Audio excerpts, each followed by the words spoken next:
Comment va l'opposition en RDC? Après les élections de 2011, la politique de la RDC se retrouve avec une opposition éclatée. L'opposition, après quelques soubresauts d'espoir, nés à la suite du retour d'Étienne Tshisekedi à Kinshasa, après sa convalescence en Belgique, l'opposition est retombée malheureusement au fond du trou. Elle est complètement hors jeu. L'échec à la présidentielle et le recul aux législatives sont pourtant notables.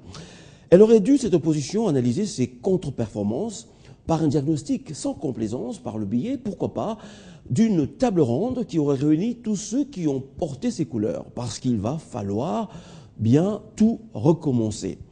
Au lieu de cela, chacun reste dans son coin, soupçonnant l'autre d'être de connivence avec la majorité, et tous ceux qui se disent de l'opposition affichent curieusement une telle absence de prise de conscience de la nécessité d'une force politique pour affronter les échéances à venir que les sympathisants de l'opposition sont exaspérés.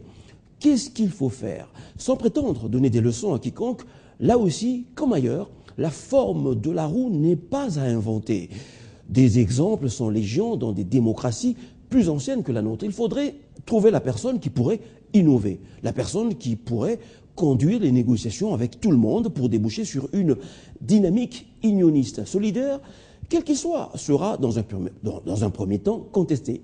Il devra surmonter des conflits internes, mais pourrait finalement les dépasser au nom de quoi? Au nom de la survie de l'opposition.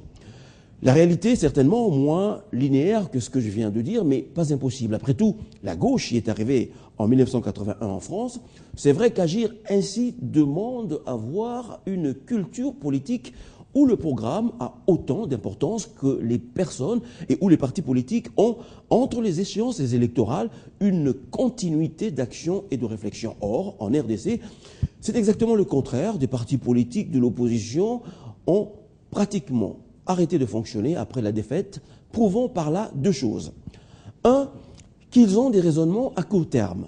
Deux, qu'ils ne sont que des machines électorales temporaires au service d'individus. Pourtant, notre démocratie a besoin de l'opposition. Et cette dernière ne manque pas d'hommes susceptibles de faire ce travail d'union.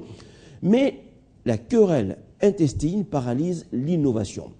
Si cette opposition n'entreprend rien avant les échéances provinciales, il y a fort à parier qu'elle restera encore opposition en 2016.